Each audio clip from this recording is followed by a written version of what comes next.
দর্শক, আমন্ত্রণ জানাচ্ছি TVN24 এর নিয়মিত আয়োজন টিভি নলেজ দেখার জন্য। সাথে আছি ডাক্তার সজল আশফাক।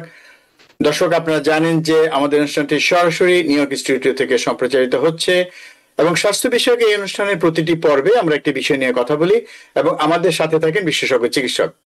দর্শক, আজকে আমরা একটু ব্যতিক্রমী বিষয় নিয়ে কথা বলবো। আমরা অনেক সময় বিভিন্ন মিডিয়াতে এবং সামাজিক যোগাযোগ মাধ্যমে বিভিন্ন রকম খবর দেখি এবং সেসব খবর থেকে আমাদের মনে অনেক ধরনের প্রশ্নের উদয় হয়। আজকে তেমনই একটি খবরের কথা বলবো। বেশ কিছুদিন আগে বাংলাদেশের যে গণমাধ্যম রয়েছে তার বেশ কয়েকটিতে, পত্রিকা এবং ইলেকট্রনিক মিডিয়াতে এবং একই সাথে সামাজিক যোগাযোগ মাধ্যমে একটি বিষয় খুব আলোড়ন তুলেছে। সেটি হচ্ছে যে বাংলাদেশের একজন ছাত্র, তার নাম আপন, আফরিজি বিন আপন, তিনি জাপানে গিয়েছিলেন পড়াশোনা করতে এবং সেখানে যে তিনি আর্থিক সংকটের মুখোমুখি হন। তার টিউশন ফি বাকি পড়ে এবং তার যে দৈনন্দিন কার্যক্রম বা বেঁচে থাকার জন্য যেসব জিনিস দরকার সেগুলো নির্বাহ করার জন্য যেসব খরচপাতি দরকার হয় সেগুলো তিনি মেটাতে ব্যর্থ হন আর্থিক সংকটের কারণে, এবং একসময় তিনি নিঃসঙ্গ হয়ে পড়েন এবং যেটা বলা হচ্ছে যে একসময় উনি খেতে না পেয়ে মারা যান, ম্যালনিউট্রিশন, এবং খেতে না পেয়ে মারা যান। তাকে বাসা থেকে উদ্ধার করা হয়। এই ঘটনা বেশ আলোড়ন তুলেছে এবং পত্রিকাতে এভাবেই নিউজটা করেছে যে খাবারের অভাবে জাপানে বাংলাদেশি তরুণের মর্মান্তিক মৃত্যু। কিন্তু ঘটনাটা কি তাই? আমরা এ বিষয়ে অনেক সাইকিয়াট্রিস্টের সাথে কথা বলেছি এবং তাদের বেশিরভাগই এ বিষয়টাকে নিয়ে একটু ভিন্ন মত পোষণ করেছেন এবং সে কারণে আমাদের এই আজকের আলোচনার সূচনা। আমাদের সাথে যোগ দিচ্ছেন এই বিষয়টির উপর যিনি বিশেষভাবে পর্যবেক্ষণ করেছেন এই বিষয়টিকে, তিনি আমাদের অতি পরিচিত। আমাদের সাথে যোগ দিচ্ছেন টেক্সাস থেকে psychiatrist, board certified psychiatrist doctor Khandaker Taher. Doctor Khandaker Taher, আসুন পরিচিত ডক্টর খন্দকার তাহের সঙ্গে আপনাকে স্বাগত জানাচ্ছি আমাদের আজকের এই অনুষ্ঠানে এবং বিশেষ এই একটি বিষয় নিয়ে কথা বলার জন্য। আসসালামু আলাইকুম প্রিয় দর্শক শ্রোতা, আমি ডক্টর তাহের আপনাদের সবাইকে আজকের অনুষ্ঠানে আমন্ত্রণ জানাচ্ছি। ওয়ালাইকুম আসসালাম ডক্টর খন্দকার তাহের। যেটা বলছিলাম যে এরকম একটি খবর আপনিও এই বিষয়টি লক্ষ্য করেছেন এবং এই খবরটির প্রতি, এবং স্বাভাবিকভাবেই মানে যেটা হয় আর কি, মানুষের সহানুভূতি এই ছেলেটির দিকে খুবই স্বাভাবিক। কিন্তু যে বিষয়টাকে মনে করা হচ্ছে সমস্যা, যে তার আর্থিক সংকট ছিল এবং সেই কারণে উনি খাবার দাবার সংগ্রহ করতে পারেননি, টিউশন ফি দিতে পারছিলেন না, একা হয়ে পড়েছিলেন, যে কারণে তার বাড়িতে সবকিছু বন্ধ হয়ে গিয়েছিল, যে কারণে একসময় উনি না খেতে পেয়ে মারা গেছেন। কিন্তু আমরা যদি পুরো নিউজটা দেখি, বিভিন্ন আমরা দেখলাম অনেকগুলো নিউজ, তাতে কিন্তু আমরা একটা জিনিস দেখেছি খন্দকার তাহের, আপনিও দেখেছেন, যে তার প্রতিবেশী কিন্তু তার বাড়ির সামনে, তার রুমের সামনে কিন্তু খাবার দিয়ে যেত, তিনি দরজা খোলেননি কখনো। এবং সেটা কেন খোলেননি, কেউ কেউ বলছে যে উনি এতই দুর্বল ছিলেন যে দরজা খুলতে পারছিলেন না। তো এগুলো যেগুলো বলা হচ্ছে, তো এর বিপরীতে কিন্তু অনেক প্রশ্নই করা যায় আসলে। তো আপনি এই ঘটনাটাকে কিভাবে দেখছেন? আমি প্রথমে বলতে চাচ্ছি যে একজন সাইকিয়াট্রিস্ট হিসাবে এই ঘটনার পিছনে আপনি কোনো মানসিক সমস্যার যোগ সাজস দেখেন কিনা বা সম্পৃক্ততা আছে কিনা মনে করেন কিনা? আচ্ছা, ধন্যবাদ ডক্টর আশফাক। প্রিয় দর্শক শ্রোতা, আমাদের জানতে হবে যে পৃথিবীতে যতগুলো মনোরোগ রয়েছে, অর্থাৎ মানসিক রোগ রয়েছে, এর ভিতরে সবচেয়ে বেশি বহুলভাবে বিদ্যমান প্রেভেলেন্স রেট যেটি খুবই বেশি, সেটি হচ্ছে স্কিজোফ্রেনিয়া। এটা আমাদের দেশে ডাক্তাররা সিজোফ্রেনিয়া বলে থাকেন। আমেরিকান সাইকিয়াট্রিস্ট যারা রয়েছেন তারা স্কিজোফ্রেনিয়া বলে থাকেন। এই অসুখটা একটা চিন্তার অসুখ। এই অসুখটা পরিণতিতে আত্মহত্যা হতে পারে একটি, আরেকটি হচ্ছে যে একটি ক্লিনিক্যাল অবস্থা, এই রোগের একটা পরিণতি, এটাকে আমরা বলি ক্যাটাটোনিয়া। ক্যাটাটোনিয়া হচ্ছে যে ক্রমান্বয়ে স্কিজোফ্রেনিয়ার আক্রান্ত রোগী তার মোবিলিটি, মানে তার চলাচল, কথা বলা এবং এক জায়গা থেকে আরেক জায়গায় যাওয়া, এটা ধীরে ধীরে কমতে থাকে। এটি যখন ধীরে ধীরে কমতে থাকে তখন স্কিজোফ্রেনিয়ার কিছু সংখ্যক রোগী ক্যাটাটনিক স্টেজ যেটাকে বলা হয়, অর্থাৎ শরীরের নড়াচড়াটা একেবারেই কমিয়ে দিতে পারে এবং সেই সাথে শরীরের নড়াচড়ার সাথে সংশ্লিষ্ট জৈবিক প্রক্রিয়া যেমন পান করা, খাবার খাওয়া, নিজের যত্ন নেওয়া, বিছানা থেকে উঠে কোনো কাজ করা, এই কাজগুলো করার ক্ষমতা হারিয়ে ফেলে। আচ্ছা, এক চূড়ান্ত পরিণতিতে যেটা হয় সেটি হচ্ছে শরীরের যে মাংসপেশি রয়েছে সেগুলো ভেঙে যায়, ভেঙে গিয়ে সেখানে মায়োগ্লোবিন নামে এক ধরনের মানে কেমিক্যাল জিনিস এটি মুক্ত হয়ে রক্তে চলাচল করে, তাতে তার রিনাল ফাংশনটাকে স্থিমিত অথবা সীমিত করে দিতে পারে এবং সেই সাথে যেহেতু তার স্বাভাবিক যে নিউট্রিশন যেটি একজন মানুষ খেয়ে বেঁচে থাকে, যেমন প্রয়োজনীয় মানে সুষম খাবারের ভিতরে রয়েছে পানি এবং কার্বোহাইড্রেট এবং আমিষ জাতীয় চর্বি জাতীয় খাবার, মানে সামগ্রিকভাবে সে পুষ্টিহীনতায় ভুগতে পারে এবং এটি ধীরে ধীরে গিয়ে এক পর্যায়ে তার মৃত্যু অনেকটা অনিবার্য অথবা অবধারিত, দুটোই হতে পারে। আজকের এই আলোচনার যে আলোচ্য যে মানে ব্যক্তি, তার কিছু বিষয়গুলো আমাদের বিবেচনা করতে হবে যে এক্ষেত্রে আমরা কোন জিনিসটা দিয়ে বুঝবো যে তার স্কিজোফ্রেনিয়া হয়েছিল। দর্শক শ্রোতা, স্কিজোফ্রেনিয়া হয় এটির প্রথম নিরূপণ করার একটি অন্যতম মানে লক্ষণ হচ্ছে যে তার বয়স। লক্ষ্য করুন, এই আক্রান্ত ছেলেটি, তার বয়স হচ্ছে 26 বছর, অর্থাৎ সে তার জীবনের অ্যাডাল্টহুডের প্রাথমিক পর্যায়ে ছিল। এটি সরকারি ভাবে জানা যাচ্ছে অথবা গণমাধ্যমে এই জানা যাচ্ছে 26 বছর বয়স। তো 20 বছরের পর থেকে নিয়ে মানে স্কিজোফ্রেনিয়ার একটা অনসেট অর্থাৎ রোগের শুরু হতে পারে, এটি খুবই কমন 20 বছরের পরে। আবার কোনো কোনো ক্ষেত্রে দেখা যায় যে আর্লি অনসেট রোগটা 18 বছরের আগেও হতে পারে। তার মানে আমরা দুটো জিনিস পাচ্ছি, একটি হচ্ছে অ্যাডাল্ট স্কিজোফ্রেনিয়া অর্থাৎ বয়স্ক ব্যক্তির স্কিজোফ্রেনিয়া 20-এর পরে শুরু হতে পারে। এখন এটি ব্যক্তি বিশেষে তারতম্য থাকতে পারে, তীব্রতার তারতম্য থাকতে পারে। এক একজন স্কিজোফ্রেনিকের বিকাশ, তার যে লক্ষণ সমূহ বৈশিষ্ট্য সেটি এক এক রকম হতে পারে। এখানে যে জিনিসটা আমাদেরকে বিভ্রান্তিতে ফেলে দেয় সেটি হচ্ছে যে ছেলেটি একটি অত্যন্ত উন্নত মানের একটি প্রকৌশল বিদ্যা মানে ইঞ্জিনিয়ারিং, যেটি কগনিটিভ ডেভেলপমেন্ট ছাড়া, ইন্টেলিজেন্স মেধা, তার একাডেমিক সফলতা ছাড়া এই পর্যায়ে স্নাতক অথবা স্নাতকোত্তর পর্যায়ে পড়াশোনা করার ক্ষমতা থাকার কথা না। কিন্তু এটা কিন্তু স্কিজোফ্রেনিয়ার জন্য প্রতিবন্ধক নয়। দর্শক শ্রোতা, আপনাদের আবারও মনে করে দিচ্ছি, একজন মেডিকেল কলেজে অধ্যয়নরত ছেলে, প্রকৌশল বিশ্ববিদ্যালয়ে অধ্যয়নরত ছেলে, ঢাকা বিশ্ববিদ্যালয় অথবা বিশ্ববিদ্যালয় পর্যায়ে পড়াশোনা করা মেধাবী কোনো তরুণ অথবা তরুণী, তার কিন্তু মেধার যোগ্যতা যতই থাকুক না কেন তাতে কিন্তু তার স্কিজোফ্রেনিয়া হতে পারে। এটি হচ্ছে ভয়ঙ্কর একটি দুঃসংবাদ। কার হবে সেটা জানা যাবে না।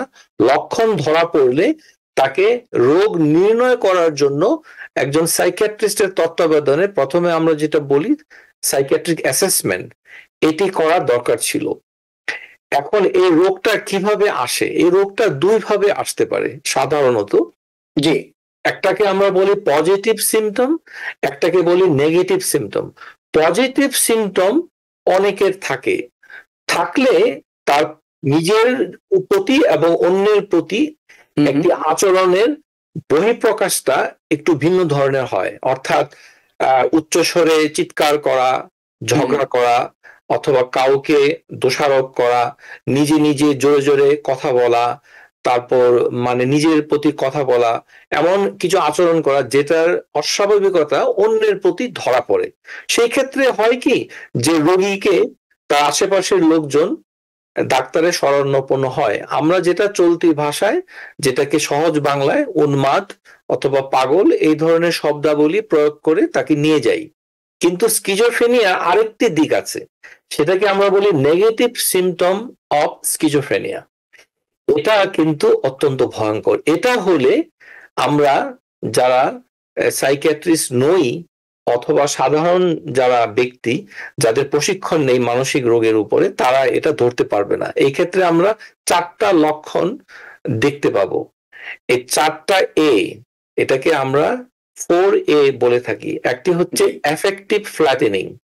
এফেক্টিভ ফ্ল্যাটেনিং হচ্ছে যে রোগী কোনো কারণে তার চেহারা অথবা তার শরীরের ভেতরে কোনো ধরনের তারতম্য দেখা যাবে না। অর্থাৎ তাকে একটি খুশির সংবাদ দিলেও সে তার মুখ দেখে বোঝার উপায় নেই যে সে এটি বুঝতে পারলো কি পারলো না, অথবা কোনো দুঃখের সংবাদ দিলেও কাঁদবে না, অথবা সুখের সংবাদ দিলেও হাসবে না। অর্থাৎ তার চেহারা এবং তার অঙ্গভঙ্গিটা অনেকটা উদাস মানে হয়ে যাবে। এটিকে এফেক্টিভ ফ্ল্যাটেনিং আমরা বলে থাকি। আরেকটি হচ্ছে এভলিউশন। এভলিউশন হচ্ছে সে যে কোনো কাজের আগ্রহ হারিয়ে ফেলবে, অর্থাৎ মোটিভেশন। সে যে একটি কাজ করবে, যেমন তার গ্রুমিং, হাইজিন, নিত্য নৈতিক পরিষ্কার পরিচ্ছন্নতা, তার যে দায়িত্ব পড়াশোনা করা, তার যে দায়িত্ব বাজার করা, তার দায়িত্ব বাসার বিলটা দেওয়া, তার দায়িত্ব আত্মীয় স্বজনের সাথে যোগাযোগ করা, এই কাজগুলো করার আগ্রহ হারিয়ে ফেলবে। এটি হচ্ছে এভলিউশন। তাহলে আমরা দুটো এ পেয়ে গেলাম, এফেক্টিভ ফ্ল্যাটেনিং, এভলিউশন। তারপরে আরেকটি এ হচ্ছে এলোজিয়া। এলোজিয়া হচ্ছে ধীরে ধীরে তার কথা বলা একেবারেই কমিয়ে দেবে। আপনি তাকে যে প্রশ্নই করুন না কেন, সে উত্তরের ভেতরে কমপক্ষে একটি অথবা দুটো শব্দের বেশি বলবে না। প্রশ্নটা যতই জটিল হোক, যতই গুরুত্বপূর্ণ হোক, তার উত্তর হবে ও, আ, এই ধরনের কোনো উচ্চারণ অথবা একটি দুটো শব্দ। এক পর্যায়ে সে কথা বলা বন্ধ করে দিবে। এটি হচ্ছে এলোজিয়া। তারপরে আমরা যেটা বলবো, যেটি এ সোশিয়ালিটি, অর্থাৎ সে সমাজ থেকে ধীরে ধীরে নিজেকে সরিয়ে নেবে, উইথড্র করে নেবে। এটাকে সোশ্যাল ড্রিফট বলে। যে সমাজের যে কোলাহল, একজন মানুষের সমাজ বলতে এই আলোচ্য ব্যক্তি, তার সমাজ ছিল হলো ক্যাম্পাস, তাকে পড়াশোনা করার কথা ছিল, সহপাঠীর সাথে কথা বলা ছিল, শিক্ষকের সাথে যোগাযোগ, এগুলো সে কমিয়ে দেবে। ধীরে ধীরে সে ঘরে মানে বন্দী হয়ে পড়বে। এই যে বন্দী হয়ে যাওয়াটা, এটি কিন্তু তার রোগের কারণে নিজেকে একটি নির্দিষ্ট জায়গায় তাকে আবদ্ধ করে রাখবে, মানে নিজেই নিজেকে একটা গণ্ডির মধ্যে আটকে ফেলবে, রাখবে, অনেকটা মানে স্বেচ্ছায় মানে বরণের মতো। চারটি জিনিস দিনের পর দিন চলতে থাকলে পরিণামে তার 3টি প্রভাব আমরা পাবো, 3টি ক্ষেত্র 3টি কি কি? প্রথমে হচ্ছে অকুপেশনাল অথবা একাডেমিক। আলোচ্য ক্ষেত্রে আমরা দেখতে পেয়েছি যে ছেলেটি তার বিশ্ববিদ্যালয়ের পড়াশোনাতে অমনোযোগী হয়ে পড়ে, নিয়মিত ক্লাস করতে পারে না অথবা সেখানে যাচ্ছে না, ইত্যাদি ইত্যাদি। সে যদি চাকরি করতো কোনো জায়গায় পার্ট টাইম, তাহলে সেটার থেকেও নিজেকে উইথড্র করে নিবে একটি। তারপরেরটা হচ্ছে ইন্টারপার্সোনাল ফাংশনিং, অর্থাৎ সে তার বন্ধু বান্ধবকে শত্রু মনে করবে, অপ্রয়োজনীয় মনে করবে, তাদের কেন্দ্র করে তার একটা ডিলিউশন, একটা ভুল চিন্তা মাথায় ঘুরপাক খাবে। সে মনে করবে যে পৃথিবীতে তার কেউ নেই, যেখানে যাবে সেখানে বিপদ, সবাই তাকে অনুসরণ করছে, অনুকরণ করছে, সবাই তার শত্রু, অথবা পৃথিবীতে কোনো নিরাপদ জায়গা নেই, সুতরাং কারোর সাথে সে কোনো কথা বলবে না। এটি হচ্ছে ইন্টারপার্সোনাল ফাংশনিং। তার যদি কোনো প্রেম থাকে তাহলে প্রিয়জনের সাথে তার সম্পর্ক ছিন্ন হবে। যদি স্বাভাবিক সহপাঠী থাকে তাদের থেকে সে দূরে সরিয়ে নেবে। স্কুল কলেজ, তার যে টিচার, শিক্ষক, তারপরে থেকে সে গুটিয়ে নেবে। তারপরে যেটা হবে সেটি হচ্ছে সেলফ কেয়ার। সে নিজের যত্ন নিতে পারবে না। এটা কিন্তু ইচ্ছাকৃত নয়। আমরা সংবাদ মাধ্যমে যেটা জানতে পেরেছি যে এখানে সংবাদটা পরিবেশন যিনি করেছেন তিনি লিখেছেন যে আক্রান্ত ব্যক্তি ডিপ্রেশনে ভুগছিলেন। প্রিয় শ্রোতা, ডিপ্রেশনটা ছোট একটি শব্দ, কিন্তু এটি দুটো রোগের শুধু নয়, এটি 3 থেকে 4টি রোগের ডিপ্রেশনটা থাকতে পারে।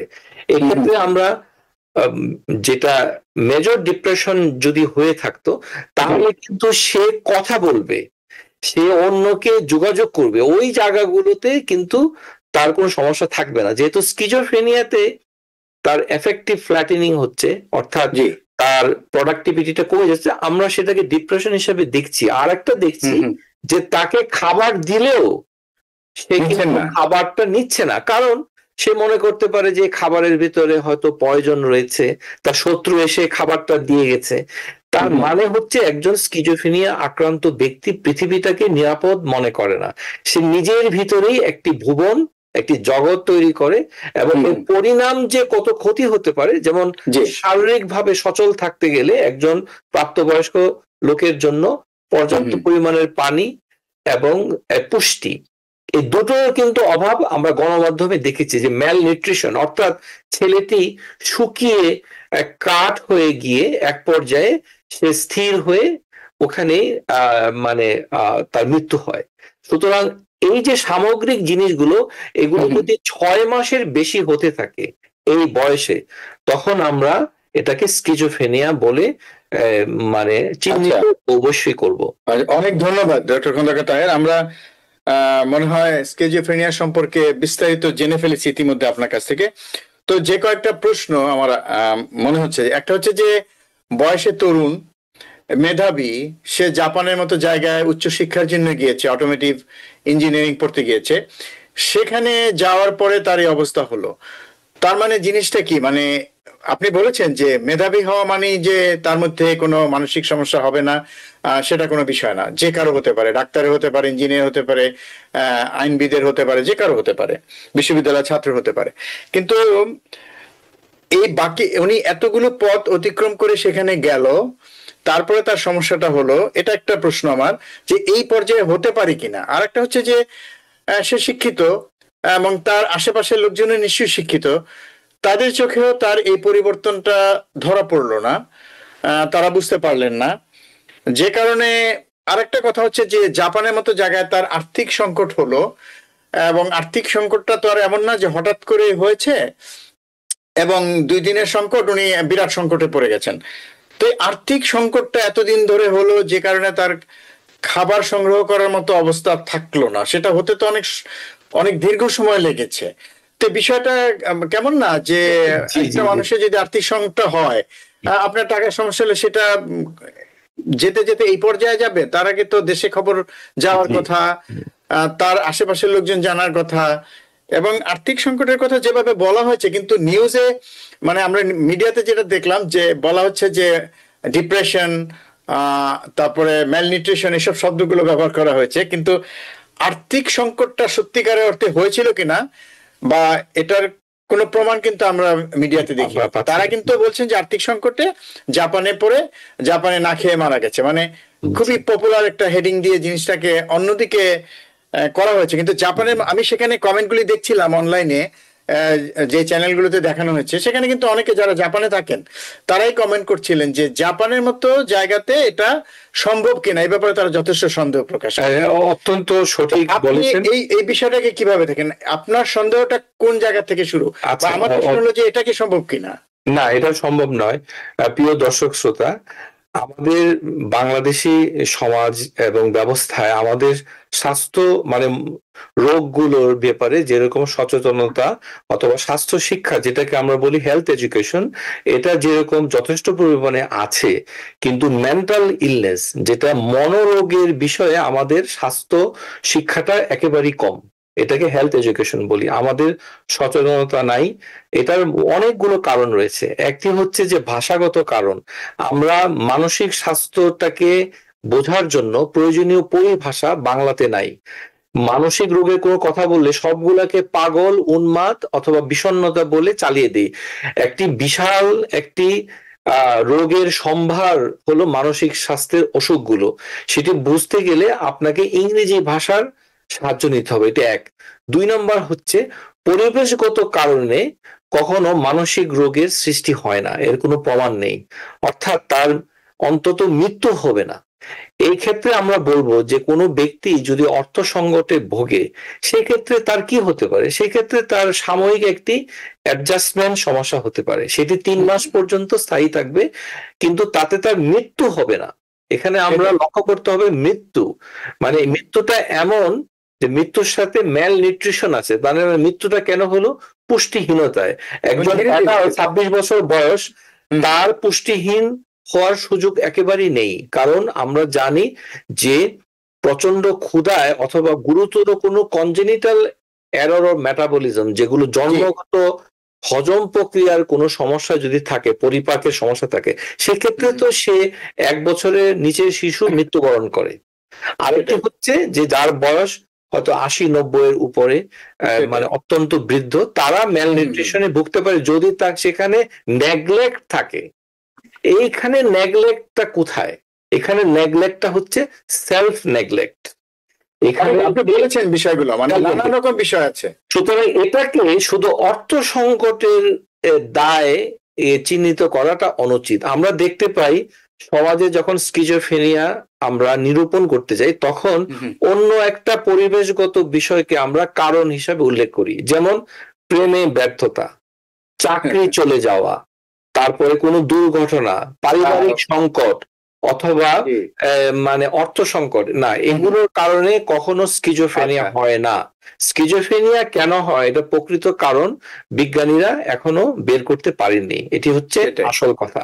কিন্তু ধারণা করা হয় যে যে কোনো ব্যক্তি যার জেনেটিক প্রিডিসপোজিশন থাকে, অর্থাৎ তার এমন কতগুলো জিন তার শরীরে ইতিমধ্যে রয়েছে, এই ক্ষেত্রে দেখা যাবে যে তার পরিবারের কারো হয়তো অতীতে স্কিজোফ্রেনিয়া ছিল, যেমন পিতা অথবা মাতা অথবা ভাই অথবা বোন, তাদের যদি স্কিজোফ্রেনিয়া থাকে, অথবা পিতা পিতার পিতা, মাতা মাতার পিতা, অথবা এই যে পিতা মাতার যে পারিবারিক যে শাখা, এখানে যদি কারো স্কিজোফ্রেনিয়া থাকে তখন এটি জেনেটিক্যালি তার ভিতরে আসতে পারে।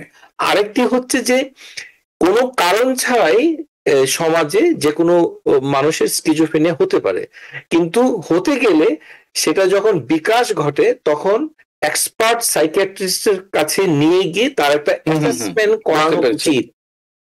যে ক্ষেত্রে অর্থ সংকট যদি ধরেন তার অর্থ সংকট ছিল, সেক্ষেত্রে নিজে বাঁচবে। একজন মানুষের অর্থ সংকট হলে কি হয়, সে তার বাংলাদেশে পরিবারের সাথে যোগাযোগ করবে, সেটাই, তারপরে নিজেকে জাপান থেকে নিয়ে সে বাংলাদেশে মানে টিউশন ফি দিতে পারছে না, সেজন্য তো সে পড়াশোনা বন্ধ করে দেশেই চলে যেতে পারত, দেশে চলে যেতে পারে, অথবা মানে এটা মৃত্যু ডেকে আনবে না। আমরা এই অনুষ্ঠানের মাধ্যমে আমাদের দর্শক শ্রোতাদেরকে বলছি যে ঘটনাটা দুঃখজনক হলেও এর বাস্তবতা অত্যন্ত মানে অতীব সত্য, এবং এটা উত্তর আমেরিকায় যে কোনো বাংলাদেশি প্রবাসী ছাত্র। আমি সেই প্রসঙ্গে আসছি ডক্টর খন্দকার তাহের, যে আপনি হয়তো জেনে থাকবেন যে এই ধরনের একটা ঘটনা এর আগে সাউথ আফ্রিকাতে হয়েছিল বাংলাদেশি একজন ডাক্তারের ক্ষেত্রে, মানে সৌভাগ্যক্রমে তিনি বেঁচে গেছেন, তাকে মুমূর্ষু অবস্থায় উদ্ধার করা হয়। এবং আপনার মনে আছে কিনা যে মনে হয় মানে পল্লবীতে 2 বোন এরকম একটা ঘরে অনেকদিন ছিল, তাদেরকে পরবর্তীতে উদ্ধার করা হয় এবং তারা বোধহয় হয়তো বা এখন সুস্থ আছেন। তো এই ধরনের ঘটনা নতুন না, এবং তাদের সবারই কিন্তু একই রকম কেস, যেটা আমরা বলি সিজোফ্রেনিয়া বা স্কিজোফ্রেনিয়া। তো আপনি যেটা বলছিলেন যে উত্তর আমেরিকার কথা, তো এই দেশেও তো অনেক ইন্টারন্যাশনাল স্টুডেন্ট আছে উত্তর আমেরিকাতে, আমাদের বাংলাদেশি অনেক ছাত্রছাত্রী আছেন, এবং তারা অনেক টাকা খরচ করে, অনেক ডলার খরচ করে তারা এখানে পড়াশোনা করেন। সেক্ষেত্রে তাদের নানা রকম সমস্যা থাকে, আর্থিক সংকট থাকে, পড়াশোনার মধ্যে বিপর্যয় নেমে আসতে পারে। সেক্ষেত্রে আপনি কি মনে করেন যে সেক্ষেত্রে তাদের যারা বন্ধু বান্ধব আছেন বা তারা যাদের সাথে মেশেন, তাদের কি দায়িত্ব এই ধরনের সমস্যা কার মধ্যে থেকে থাকে? অত্যন্ত গুরুত্বপূর্ণ একটি বিষয়। আমি দর্শক শ্রোতাদেরকে একটি ঐতিহাসিক ঘটনার কথা স্মরণ করিয়ে দিতে চাই। এই আমেরিকাতে 70 দশকের শুরুতে এই কলকাতার একজন graduate student university of California বার্কলেতে পড়তে এসেছিলেন। তার নাম ছিল প্রসেনজিৎ পোদ্দার, এবং তার স্কিজোফ্রেনিয়া হয়েছিল। সে তার সহপাঠী অথবা ক্লাসের আরেকটি মেয়েকে ভালোবাসার পাওয়ার জন্য তার সাথে একটি সম্পর্ক তৈরি হয়। তখন এক পর্যায়ে সে তাকে হত্যা করে, এবং এই ক্ষেত্রে আমরা টারাস অফ একটি ল আমেরিকাতে দেখতে পাই। এটি মানসিক রোগের সাথে সম্পর্কিত, অর্থাৎ ক্যাম্পাসগুলোতে স্কিজোফ্রেনিয়া রিলেটেড হত্যা, 1 নম্বর মানে অন্যকে হত্যা করা অথবা আত্মহত্যা, নিজে মরে যাওয়া, আর এই ক্ষেত্রে হচ্ছে ক্যাটাটনিক স্টেজের মাধ্যমে ধীরে ধীরে মৃত্যুকে ডেকে আনা। এই 3টি উপায়ে একজন স্কিজোফ্রেনিয়ার ব্যক্তি হত্যার সাথে সম্পর্কিত হয়ে যেতে পারেন। একটি হচ্ছে হোমিসাইড, অর্থাৎ অন্যকে হত্যা করবে। তার কাছে যদি আমরা দেখতে পাই যে উত্তর আমেরিকা, আমি যে শহরে থাকি ডালাস, এই শহরে বাংলাদেশি বংশোদ্ভূত একজন ইমিগ্রেন্ট পরিবারের একটি ছেলে এখানে স্নাতক পর্যায়ে ইউনিভার্সিটি অফ টেক্সাস এট অস্টিনে পড়াশোনা করতো, এবং এই পরিবারে একটি ভয়ঙ্কর হত্যাযজ্ঞ হয়ে যায়। সেই ক্ষেত্রে পরিবারের সমস্ত সদস্য বন্দুকের গুলির আঘাতে মৃত্যুবরণ করে এবং ওই পরিবারে কেউ বেঁচে ছিল না। এটি মেজর ডিপ্রেশনের মাধ্যমে অথবা অ্যাংজাইটির মাধ্যমে হত্যাযজ্ঞ হতে পারে না। হত্যা করা এবং নিজেকে আত্মহত্যা করা অস্ত্রের মাধ্যমে, এটি স্কিজোফ্রেনিয়া ছাড়া হওয়াটা একেবারেই মানে খুবই খুবই মানে অসম্ভব বলা যায়। কারণ মানুষের যখন চিন্তার বৈকল্য ঘটে, অর্থাৎ একটি স্কিজোফ্রেনিয়ার রোগীর ভেতরে চিন্তা একটি বৈকল্য ঘটে, আমরা যেটাকে বলি ডিলিউশন, এই ডিলিউশনের ভেতরে তার যদি প্রতিশোধ জিনিসটাকে চলে আসে অথবা তার হেলুসিনেশন, অর্থাৎ সে কানে বারবার শুনছে যে তুমি তাকে হত্যা করো, তুমি তাকে হত্যা করো, তুমি বাজারে গিয়ে একটি বন্দুক কিনে নিয়ে আসো, একটি অস্ত্র কিনে নিয়ে আসো, একটি ছুরি নিয়ে আসো, ওকে আঘাত করো, ক্রমান্বয়ে এই কথাগুলো আসে। আমরা এটাকে বলি কমান্ড হেলুসিনেশন। সেক্ষেত্রে একটি হত্যা কিন্তু আমাদের উত্তর আমেরিকার যে প্রেক্ষাপটে ক্যাম্পাসগুলোতে যে কোনো ছাত্র, সেই ছাত্র যতই মেধাবী হোক না কেন, এদেশে পড়তে এসেছে, পিএইচডি করতে এসেছে, আন্ডারগ্রেড পড়তে এসেছে, চিকিৎসক, প্রকৌশলী, আইনজীবী, অ্যাকাউন্টিং, যে কোনো হাই কোয়ালিটি ছাত্রের ভিতরে এই ঘটনা ঘটতে পারে।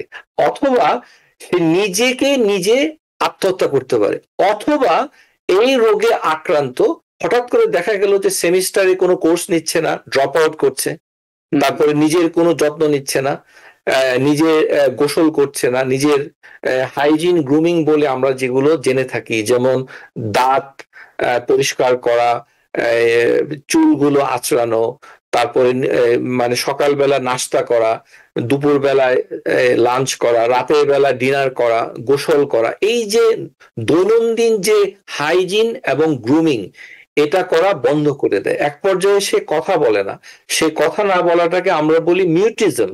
সে মিউট হয়ে যাবে, মানে কথাই বলছে না, সে একটা নতুন ভুবনে নিজেকে আটকে রেখেছে। এবং সেই ক্ষেত্রে যদি ক্যাটাটোনিয়া, এটার বানান হচ্ছে CA, ক্যাটাটোনিয়া। এটি মানে শব্দটা যদিও ক্যাটের মতো দেখা যায় কিন্তু বিড়ালের মতো চঞ্চলতা থাকে না, এটা আসলে এটা উল্টাটা হয়।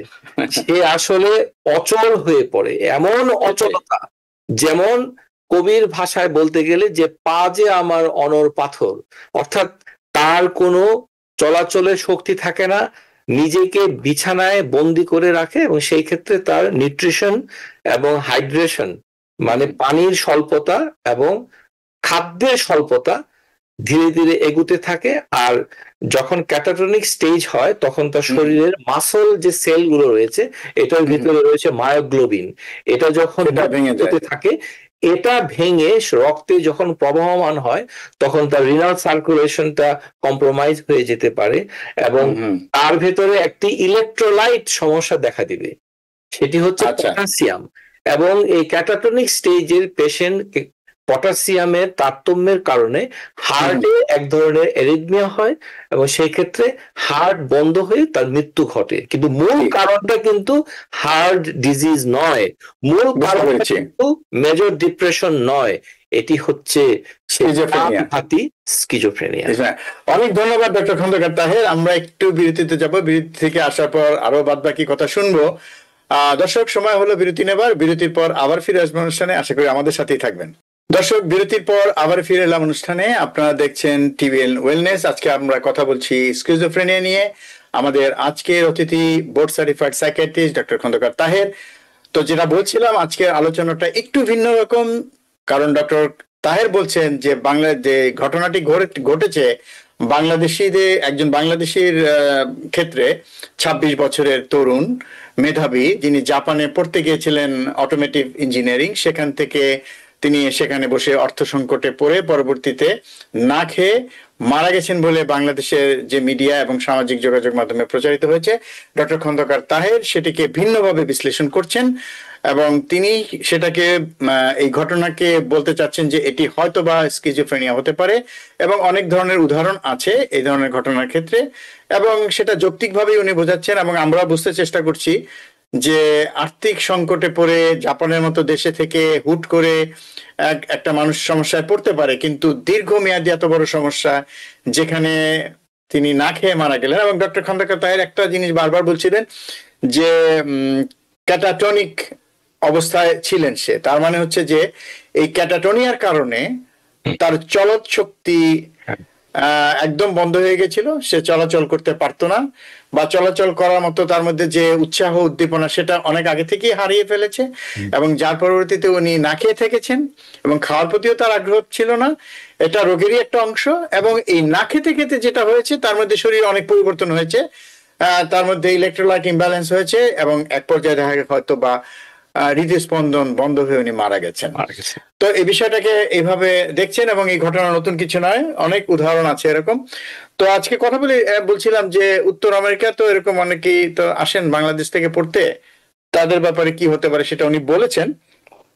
তো ডক্টর খন্দকার, যেটা প্রশ্ন হচ্ছে যে এক্ষেত্রে আসলে মানে করণীয় কি? এরকম মানে মৃত্যু তো আসলে আমরা মেনে নিতে চাই না স্বাভাবিকভাবে, একটা তরুণ মেধাবী, এবং আপনি যেটা বললেন তারা তো একটা দীর্ঘ পথ কিন্তু অতিক্রম করে এসছে, এবং তারা জীবনের শেষ পর্যায়ে এসছে, মানে কর্মক্ষেত্রে ঢুকবে, এবং তারা মানে সবচেয়ে বেশি যেটা মানে শিক্ষা দীক্ষা গ্রহণ করবে, তারপরে তারা কর্মজীবনে যাবে, এরকম মেধাবী মানুষ এভাবে চলে যাবে, এটা তো মোটেই কাম্য না।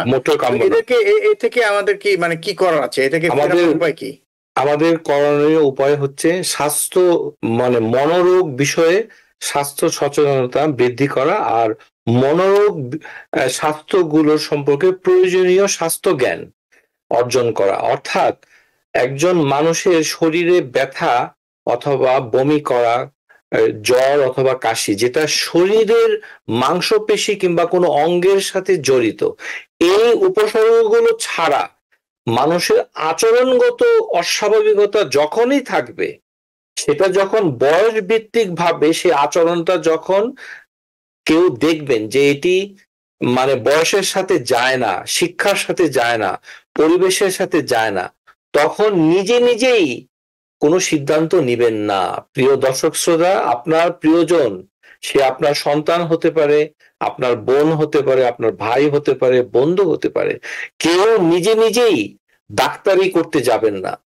কারণ মনোরোগ বিষয়ে তাকে রোগটাকে প্রথমে নিরূপণ করার জন্য সাইকিয়াট্রিস্টের কাছে নিয়ে যেতে হবে। উত্তর আমেরিকার বাস্তবতায় আমরা বলবো যে এখানে আপনারা 911-এ কল করবেন যখনই আপনি দেখবেন যে একজন প্রবাসী ছাত্র অথবা স্থানীয় বাংলাদেশি বংশোদ্ভূত কোনো পরিবারের উদীয়মান কোনো ছেলে যে বিশ্ববিদ্যালয়ে পড়ছে, হঠাৎ করে দেখা গেল যে সেমিস্টারে সে ক্লাস করছে না, নিজেকে উইথড্র করে নিয়ে ডর্মে আটকে রেখেছে অথবা বাসায় আটকে গেছে, তখনই তদন্ত করতে হবে যে বিষয়টা কি।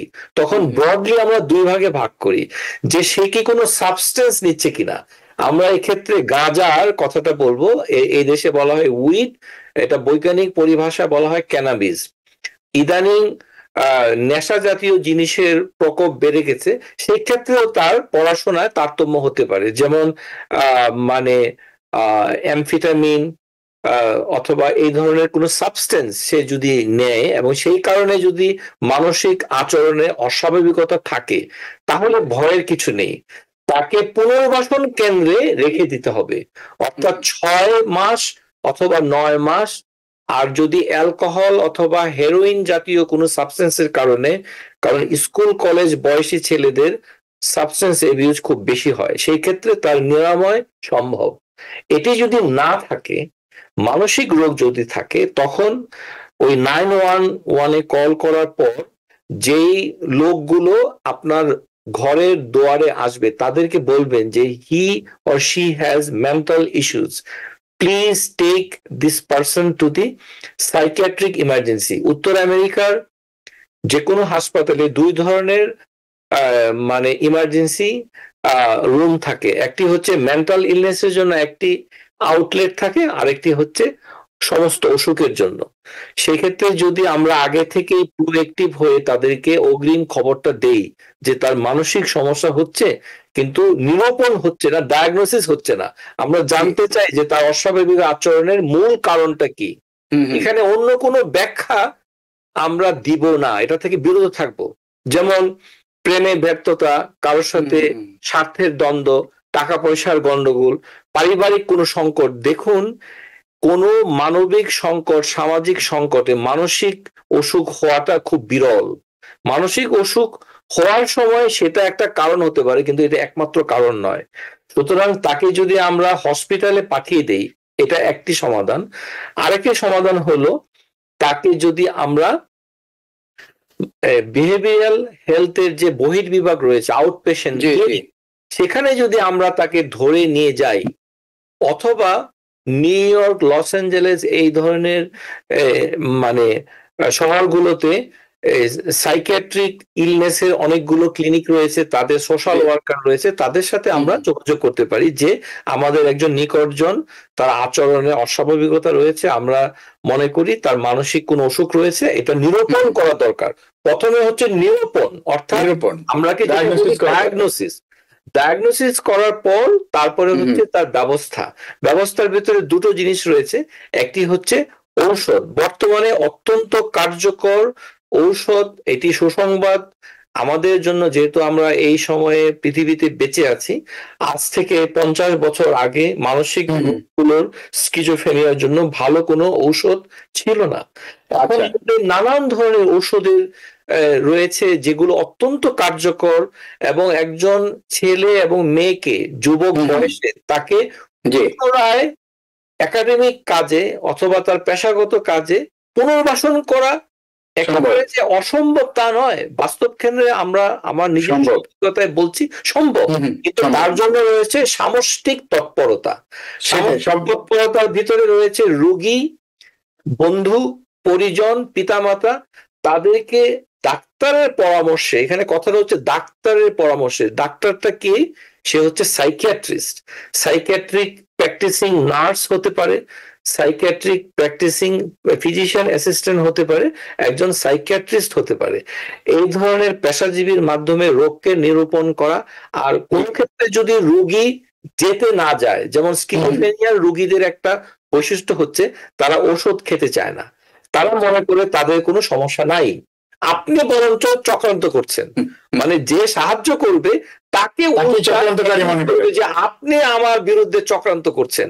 সুতরাং এই ক্ষেত্রে আপনি হোয়াইট ওয়ারেন্ট বলে একটা বিষয় হচ্ছে, আপনি মেন্টাল হাইজিন যে কোর্টে গিয়ে আপনি আবেদন করতে পারেন যে আমাদের একজন নিকটজন রয়েছে যার মানসিক সমস্যা, সে হসপিটালে যাচ্ছে না, রোগ নিরূপণ হচ্ছে, আমরা ভয় পাচ্ছি, এবং তার জীবনের জন্য ভয় রয়েছে এবং আমাদের জীবনের জন্য ভয় রয়েছে, এবং এই ভয়টা কিন্তু বাস্তব। এক্ষেত্রে আমরা যদি সঠিক পদক্ষেপ, অপ্রাসঙ্গিক কোনো ভয় না, না অপ্রাসঙ্গিক কোনো ভয় না। আরেকটি বিষয় হচ্ছে যে এই ধরনের রোগীকে যখন বাসা থেকে নিয়ে যাওয়া হয় তখন তার পরনে একটি হ্যান্ডকাফ দেওয়া হয়, যারা ইএমএস অথবা পুলিশ বিভাগের যারা থাকেন, এই হ্যান্ডকাফ কিন্তু পরানোটা হচ্ছে সেফটি, এটি কোনো নিরাপত্তা জনিত কারণে পরানো হয়, এটি কোনো তাকে অপরাধের কারণে নয়, কারণ আমাদের মানসিকতার পরিবর্তন করতে হবে। উত্তর আমেরিকার বাস্তবতায় যে কোনো হ্যান্ডকাফ এটির ভিতরে মানে অপমানজনক অনেক ক্ষেত্রে হয় না, যেমন এই ক্ষেত্রে হবে না, এটি হচ্ছে সেফটি। আচ্ছা, তো ডক্টর খন্দকার একটা প্রশ্ন, সেটা আমাদের অনুষ্ঠান প্রায় শেষ, যেটা প্রশ্ন করতে যাচ্ছে, আপনি বলছিলেন যে সাবস্টেন্স ইউজ, তো কেউ যদি সাবস্টেন্স ইউজ করে এবং একই সাথে তার যদি স্কিজোফ্রেনিয়ার সমস্যা থাকে, সেক্ষেত্রে কি সমস্যাটা আরো বেশি গাঢ় হবে, মানে সেটা কি আরো প্রকট হবে কিনা? ডক্টর আশফাক অত্যন্ত গুরুত্বপূর্ণ একটি বিষয় অবতারণা করেছে, যে একটি রোগীর যদি দুটোই একই সাথে বিদ্যমান থাকে তখন এটি আরো জটিল, আরো ভয়ঙ্কর এবং এটিকে নিরাময় করা অত্যন্ত অসম্ভব হয়ে পড়বে। যেমন একজন ব্যক্তির আগে থেকেই জেনেটিক প্রিডিসপোজিশন রয়েছে যে স্কিজোফ্রেনিয়া হতে পারে, অর্থাৎ তার পরিবারের কারো স্কিজোফ্রেনিয়া আছে, মায়ের দিক থেকে অথবা বাবার দিক থেকে। সুতরাং তার বয়স যখন 20 হলো, 22 হলো, অথবা আর্লি 20s অথবা লেট 20s হলো, সে কোনো কারণে এই মানে সাবস্টেন্স অ্যাবিউজ করলো, তখন তার দ্রুত গতিতে তার সিমটম গুলো প্রকাশ পাবে। সেই ক্ষেত্রে যে কোনো ধরনের মারাত্মক আচরণগত সমস্যার ভিতরে হত্যা, হোমিসাইড, সুইসাইড, আইন ভঙ্গ করা, সেক্ষেত্রে সে অ্যারেস্ট হবে। উত্তর আমেরিকাতে তাকে ধরে নিয়ে জেলখানায় আটকে রাখবে, কারণ মানসিক অসুখের কারণে হোক আর যে কোনো কারণে হোক, আইন ভঙ্গ করলে এই দেশে আইন সমানভাবে প্রয়োগ হয়, অর্থাৎ মানসিক অসুস্থ ব্যক্তিকেও আইনের মুখোমুখি হতে হয়। সেই ক্ষেত্রে তাকে জেলখানায় নিয়ে গিয়ে সেখানে জেলখানার ভিতরে তার জেলখানার যিনি সাইকিয়াট্রিস্ট রয়েছেন তার চিকিৎসা করবেন। অর্থাৎ মানসিক রোগ থাকাটা কোনো এক্সকিউজ নয়, আইন তার স্বাভাবিক প্রক্রিয়ায় চলবে, তার জন্য শাস্তি যেটি রয়েছে সেটি বরাদ্দ হবে, কিন্তু তার চিকিৎসা হবে। এটি হচ্ছে একটি বিষয়। আর 2 নম্বর বিষয় হচ্ছে যে দুটোর কম্বিনেশন, সমন্বয়, সাবস্টেন্স এবিউজ, যেটা নিউ ইয়র্ক শহরে গাঁজার প্রকোপ মারাত্মকভাবে বেড়ে গেছে, অ্যালকোহল বেড়ে গেছে, হেরোইনটা ততটা বাড়েনি, কিন্তু কোকেইন অথবা অ্যামফেটামিন এটা অন্য অন্য শহরগুলোতে বেড়েছে।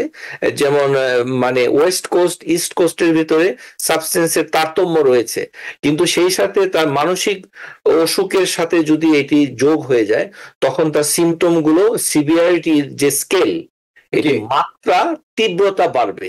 সুতরাং যেটাই হোক না কেন, আমরা তখন যেটা করি সেটা হচ্ছে প্রথমে তার চিকিৎসা যৌথভাবে শুরু হয়, এক পর্যায়ে তাকে রিহ্যাবিলিটেশন অর্থাৎ সাবস্টেন্স অ্যাবিউজের জন্য পুনর্বাসন করা হয়, তারপর তার সাময়িকভাবে তার দীর্ঘমেয়াদী মনোরোগের চিকিৎসা করতে হয়। জি, অনেক ধন্যবাদ ডক্টর খন্দকার তাহের। আমাদেরও সময় শেষ। আমার মনে হয় যে আমরা বিষয়টা আলোচনা করতে পেরেছি খুব সুন্দরভাবে। দর্শক আপনারা নিশ্চয়ই আপনারা আমাদের এই অনুষ্ঠান থেকে উপকৃত হয়েছেন। ডক্টর খন্দকার তাহের, আপনাকে অনেক ধন্যবাদ। এরকম একটি ভিন্নধর্মী বিষয় যার সাথে এরকম একটি মারাত্মক মানসিক রোগের একটা যোগাযোগ রয়েছে, সেই বিষয়টা আপনি আমাদেরকে অবহিত করলেন। আপনাকে অনেক ধন্যবাদ। সবাইকে অসংখ্য ধন্যবাদ শোনার জন্য। দর্শক এতক্ষণ যারা আমাদের সাথে ছিলেন আপনাদেরকে অনেক অনেক ধন্যবাদ। আরেকটি বিষয় হচ্ছে যে আমরা যে মেধাবী ছাত্রের কথা বললাম, যে আপন মাত্র 26 বছর বয়স, তার প্রতিবেশী কিন্তু তার খোঁজ রাখতেন বলেই কিন্তু তার দরজার সামনে খাবার রেখে আসতেন, এবং তারা জানতেন যে তার খাবারের সংকট আছে। কিন্তু ওই যে বললেন ক্যাটাটনিক অবস্থা, সেই অবস্থায় চলে যাওয়ার কারণে তার সেটুক ইন্টারেস্ট বা সেটুক সক্ষমতাও তার ছিল না ধীরে ধীরে, যে কারণে তিনি সেই খাবারটিও সংগ্রহ করতে পারেননি। প্রথমে হয়তো তার খাবার গ্রহণের ইচ্ছেই ছিল না, কিন্তু ধীরে ধীরে সেটা তার শরীরকে দুর্বল করে দেয় এবং একটা সময় তার সেই সক্ষমতাই হারিয়ে যায় খাবারটি সংগ্রহ করার, এবং এক পর্যায়ে তিনি দুর্ভাগ্যজনকভাবে মৃত্যুবরণ করেন। কাজে এই বিষয়ে আমাদের সচেতনতা দরকার এবং প্রতিবেশী হিসাবে সচেতন হওয়া আমাদের উচিত, এবং একই সাথে পরিবারের সদস্য আছেন যারা, তাদের প্রতি আমরা এই বিষয়টা একটু সতর্ক হব, লক্ষ্য রাখবো। দর্শক, আজকের অনুষ্ঠান থেকে যদি আপনারা উপকৃত হয়ে থাকেন তাহলে আমাদের এই প্রয়াসকে আমরা সার্থক মনে করব। সবাই ভালো থাকবেন, সুস্থ থাকবেন। আল্লাহ হাফেজ। টিবিএন 24 টেলিভিশন দেখতে আজই কল করুন 7187776556। লগ ইন করুন www.totalcablebd.com। নিউ ইয়র্ক থেকে সম্প্রচারিত টিবিএন 24 টেলিভিশন বিশ্বজুড়ে বাঙালির কণ্ঠস্বর।